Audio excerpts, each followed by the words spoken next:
Hey guys, a very good morning to you all. Fabio here. Hope you guys are all doing well and welcome to this new daily market outlook. So yesterday I tested positive for COVID, hence why my voice is so terrible and this video is a little bit later than normal. My apologies for that.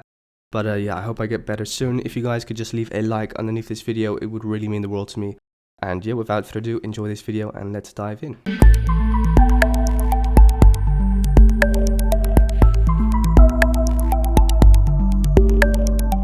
So to start off with the dollar index, as we can see, we didn't really see any bullish momentum after this bullish candle over here, and we essentially dropped straight in towards this area of daily demand. On the 1 hour time frame, we can see that initially once we popped in towards that zone, we did get some slowdown with that wick over there, but yeah, the dollar was just super bearish.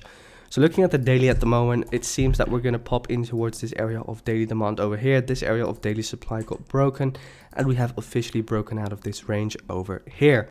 So yeah, currently just waiting for demand to get hit over here, and then from there potentially some slowdown and a potential pullback on the dollar once again.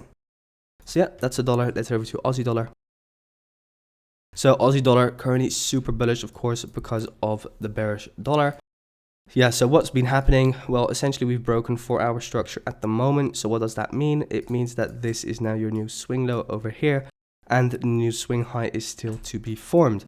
So for now, we're taking out the liquidity, which I mentioned quite a long time ago, and we're going to be waiting for us to hit this area of daily and 4-hour demand before potentially seeing a pullback, because after a 4-hour break of structure, what can we expect? We can expect a pullback. Where's that pullback going to occur from? Most likely from an area of daily plus 4-hour supply. So yeah, that's pretty much it for Aussie dollar, just waiting for a pullback from supply. So yeah, with that said, let's head over to our next pair, which is euro dollar.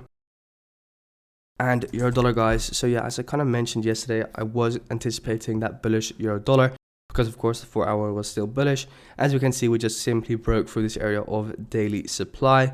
So yeah, what does that mean for euro dollar? Well, at the moment we're looking at this area of daily supply stacked with 4-hour supply over here at the top, and weekly supplies also over there.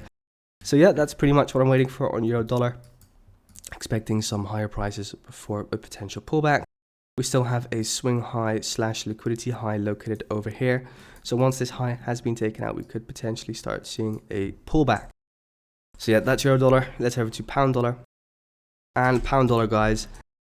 Yeah, pound dollar, as kind of been mentioning recent weeks, I was kind of hoping, for this highest area of supply to get hit. And we are currently in there. So let's see if we can get some slowdown and finally see some sort of a pullback on pound dollar, because it is kind of due for a pullback. So pretty much just looking at this area of daily supply. We also have some 4-hour supply in there, but yeah, essentially just waiting for a pullback from this particular location, as this is the extreme area of supply which took out this low over here. So yeah, that's pound dollar. Let's head over to Kiwi dollar. And Kiwi dollar, guys, so Kiwi dollar took out that high which I mentioned in yesterday's video over here. Going down lower in towards the 4-hour, we can see that kind of pretty much the same as on Aussie dollar. We broke all structure essentially.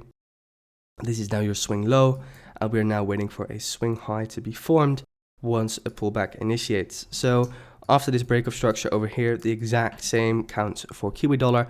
We now expect a pullback to happen somewhere in the near future from an area of supply. Looking at the daily, I'm kind of looking at this area, this imbalance candle, this bearish imbalance candle, for a potential pullback. However, we still have some supply inside this wick, but if we don't react to this supply, then we'll definitely react to this area of daily supply, as that is stronger, because essentially this imbalance candle over here has already been liquidated and mitigated essentially. So yeah, that's essentially Kiwi dollar for you guys. If we do see a pullback, I would be looking for longs from potentially over here. So yeah, that's Kiwi dollar. Let's head over to our last pair, which is gold. So gold is still in supply. I took a short yesterday, was a loss for me personally. So yeah, now what have we seen? We've seen liquidation happen above this high, so I'm now anticipating a further down move on gold. So yeah, that's essentially it for gold, guys. Just waiting for a lower time frame trend switch, and then we can start looking for those shorts. So yeah, that is it for gold, and that is it for today. My apologies for the short video. I'm just not really feeling well, but I hope you guys enjoyed and were able to gain some value from it. If you have any questions, make sure to join the free Discord server. Link is in the description down below. Thanks, guys.